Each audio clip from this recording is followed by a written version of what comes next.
Assalamualaikum, dear students, 9th class chemistry chapter number 1 fundamentals of chemistry। आज हम study करेंगे qualitative and quantitative analysis में।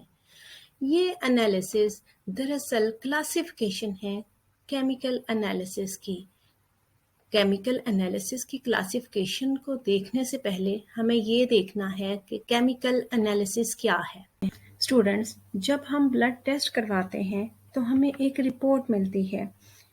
ये report हमारे ब्लड सैंपल के मुतालिक रिक्वायर्ड डाटा के बारे में मालूमात देती है। ये मालूमात केमिकल एनालिसिस के बाद दी जाती हैं, यानी हमारे सैंपल को केमिकली एनालाइज करके हमें इसके बारे में बताया जाता है। इसे ही केमिकल एनालिसिस कहते हैं। केमिकल एनालिसिस दो किस्म के होते हैं, qualitative analysis and quantitative analysis. Qualitative analysis means quality, जिसके में हमें इसकी क्वालिटी का पता चलता है, मतलब टाइप का पता चलता है, मतलब हम उसको केमिकली समझते हैं कि ये कंपोज किस चीज़ से हुआ है, यानी हम उसकी आइडेंटिफिकेशन करते हैं कि उसमें कौन से ग्रुप ऑफ एलिमेंट्स या कौन से एलिमेंट्स पाए जाते हैं।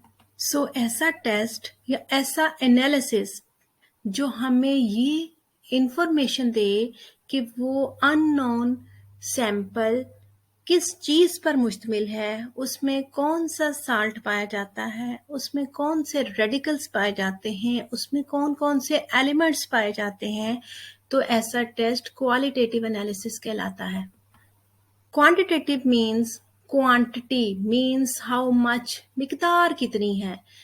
ऐसा केमिकल सैंपल जो हमें ये इंफॉर्मेशन दे अपने एनालिसिस के नतीजे में कि इसमें कितनी मिकदार में क्या चीज़ मौजूद है, यानी हम ये कह सकते हैं कि हमें सैंपल में हर कंपोनेंट की अमाउंट बताए, तो वो क्वांटिटेटिव एनालिसिस है। लफ्ज़ से ज़ाहिर होता है, क्वांटिटेटिव मीन्स क्वांटिटी, मिकदार कितनी है, यानी किसी भी सैंपल की में उस रिक्वायर्ड कंपाउंड की या एलिमेंट की मिकदार कितनी है। ये हमेशा नंबर्स में इसकी वैल्यूज़ आती हैं। इसको कंसंट्रेशन से शो कर सकते हैं, इसको हम किसी यूनिट्स के साथ शो करते हैं ताकि हमें उसकी मिकदार का पता चले। ब्लड रिपोर्ट को कंसीडर करते हैं, इसमें हमें देखते हैं WBC पेशेंट में वाइट ब्लड सेल की मिकदार 5.8 है। अब देखिए, मैंने खुद ही बता दिया 5.8 उसकी मिकदार है, मीन्स ये क्वांटिटेटिव टेस्ट है, क्वांटिटेटिव एनालिसिस है, जिसमें वो मिकदार बता रहा है। एक नॉर्मल रेंज भी दी गई है, सैंपल की अमाउंट भी शो हो रही है कि सैंपल में WBC की अमाउंट कितनी है। हीमोग्लोबिन सैंपल में 14.5 मौजूद है और साथ में रेंज, ये क्या है, मिकदार है। PLT 22 है और साथ में उसकी रेंज गिवन है।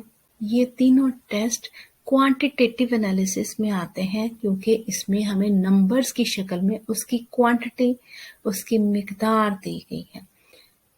अगले टेस्ट देखते हैं ब्लड टाइप, यानी कोई सैंपल आया, उसमें डिटरमिन करना है कि किस किस्म का ये ब्लड ग्रुप है। A पॉजिटिव है, A नेगेटिव है, B पॉजिटिव है, B नेगेटिव है, AB है, O है, O पॉजिटिव है।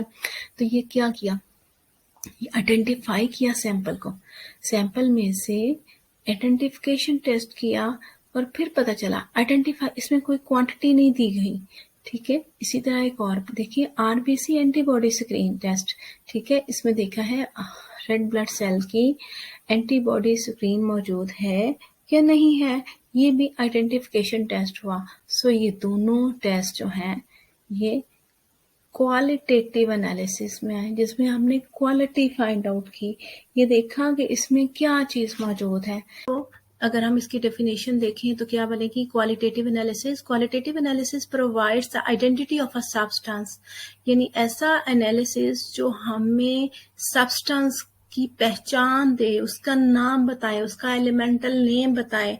ऐसा एनालिसिस क्वालिटेटिव एनालिसिस होता है, जिसमें हम केमिकल स्पीशीज की कॉम्पोजिशन देखते हैं। Quantitative analysis determine the amount of each component present in the sample.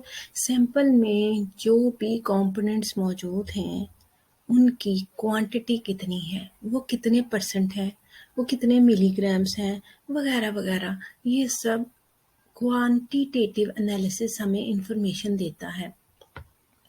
अगर स्टूडेंट्स आपको इसका डिफरेंस आ जाए 2 मार्क्स का, तो आपने इसे लाइन के साथ इन दोनों की डेफिनेशन लिख देनी है जो मैंने अभी आपको मेंशन की हैं।